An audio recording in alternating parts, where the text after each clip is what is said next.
রাতের অন্ধকারে তালা ভেঙে সোনা ও নগদ টাকা চুরি করল দুষ্কৃতীরা মন্তেশ্বরে। পূর্ব বর্ধমান জেলার মন্তেশ্বর থানার মালডাঙ্গার স্কুল পাড়ায় ও বাঘাসন পঞ্চায়েত অফিস লাগোয়া একটি বাড়িতে রাতের অন্ধকারে দরজায় তালা ভেঙে দুষ্কৃতীরা নগদ টাকা ও সোনার গহনা নিয়ে চম্পট দেয় দুষ্কৃতীরা।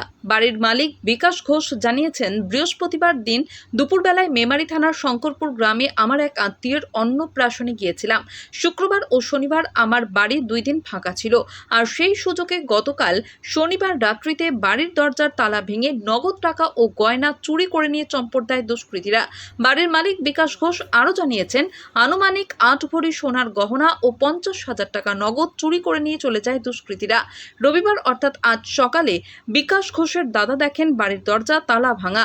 এরপরই মন্তেশ্বর থানায় খবর দিলে মন্তেশ্বর থানার পুলিশ প্রশাসন আসেন এবং সমস্ত কিছু তদন্ত করেন মন্তেশ্বর থানার পুলিশ। এখন বাড়ির মালিক বিকাশ ঘোষ ও ওনার স্ত্রী কি জানালেন শুনে নেওয়া যাক। মন্তেশ্বরের মালডাঙ্গা থেকে কল্যাণ মণ্ডলের রিপোর্ট। আমার মোটামুটি আমার সব ছিল, আমার কিচ্ছু নেই। আমার নেকলেস ছিল, চোকা ছিল, বালা ছিল, ব্রেসলেট নোয়া ছিল, 2 জোড়া কানের ছিল, আমার আংটি ছিল, ক্যাশ টাকা ছিল।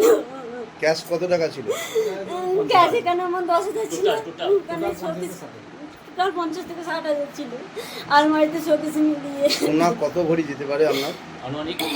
আনুমানিক 8 থেকে 10। আপনারা কি বাড়িতে ছিলেন না? না না, কবে গিয়েছিলেন? আমরা গিয়েছিলাম বৃহস্পতিবার। আর চুরিটা কবে হয়েছে তাহলে?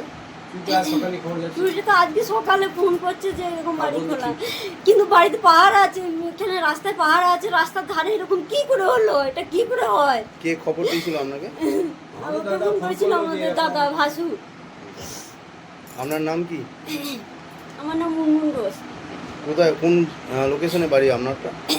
আমার মালডাঙ্গা বাস স্ট্যান্ড, হাটতলা পঞ্চায়েতের। আমার মোটামুটি 8 থেকে 10 ভরি সোনা গেছে, ক্যাশ 50 থেকে 60,000 টাকা গেছে। আর ধরুন এবার তো আমি তো যার জন্যই সবাইকে ফার্স্ট পেমেন্ট করি না। এবার আমি বৃহস্পতিবার তো করিয়েছি, হ্যাঁ স্কুল করিনি, কিন্তু খাওয়া দাওয়া করে বেরিয়ে গেছি আমি। মাঝে 2টো রাত, তার মানে কালকে রাতেও ঠিক ছিল যা খবর। মোটামুটি আজকে সকালেই দেখতে পাচ্ছি খবরটা আমি পাচ্ছি। এবারে কে কোন পরিস্থিতি, তারপর বাজারে সিকিউরিটি গার্ড আছে, সেই হিসাবে ভরসা করে আমাদের 1 দিন যেতে হয়। এর আগে কতবার গেছি, ব্যাঙ্গালোর গিয়েছি, 2-3টে রাত থেকেছি, 1 সপ্তাহ থেকেছি, হ্যাঁ, কিন্তু এই পরিস্থিতি হবে তো ভাবতে পারিনি। হ্যাঁ, যার জন্য আমি তালাও দিয়ে যাই, কিন্তু এই ক্ষেপে সবসময় তো তালা থাকলেও তো হয় না, তো এই পরিস্থিতি। আপনাকে কে জানালো? আমাকে আমার দাদা ফোন করে জানালো যে বাইরে এসছিস, বাইরের তালাটা খোলা হাট করে। না, আমি তো বাইরে ঢুকিনি, যাবো। তা বললো যে এই ব্যাপার। তখন আমি বললাম যে তাহলে একবার বাড়িতে দেখছি, তো বললো হ্যাঁ সব গেট। তাহলে আমি কাল পর্যন্ত ছিল, বলে কাল পর্যন্ত ঠিক ছিল। আজ সকালেই ঘটনাটা ঘটেছে। আর আজকে ফোনটা করেছিল নাকি? আপনার বাড়িতেই চুরি হয়েছে? আজ সকালে, হ্যাঁ আপনার বাড়িতেই চুরি হয়েছে? আমার বাড়ি মন্তেশ্বর পুলিশ প্রশাসন এসেছিল? হ্যাঁ, পুলিশ ওনারা কি দেখলেন? ওনারা দেখলেন কী কী গেছে, সেইটা বয়াটা দিতে বললেন, মৌখিক বয়াটা দিতে বললেন। আপনার নাম আর পরিচয়? আমার নাম বিকাশ মাস্টার বলে চেনে, বিকাশ কুমার ঘোষ, মালদাঙ্গা হাটতলা থেকে বলছি। না, বাড়িতে ছিল না এবং খুব আরামসেই করেছে। খুব, আমার তো মনে হচ্ছে খুব জানাশোনা, কারণ বিভিন্ন অ্যাঙ্গেলে ছাত্রছাত্রী জানে যে 2 দিন পড়াচ্ছি না, তাও গ্রুপে ছাড়িনি। ওকে বলছি 2 দিন থাকছি না, আমি পড়াবো না, কিন্তু আমি আবার চলে আসবো বৈকালে। এটাও বলে গেছিলাম, বৈকালে আমি চলে আসবো।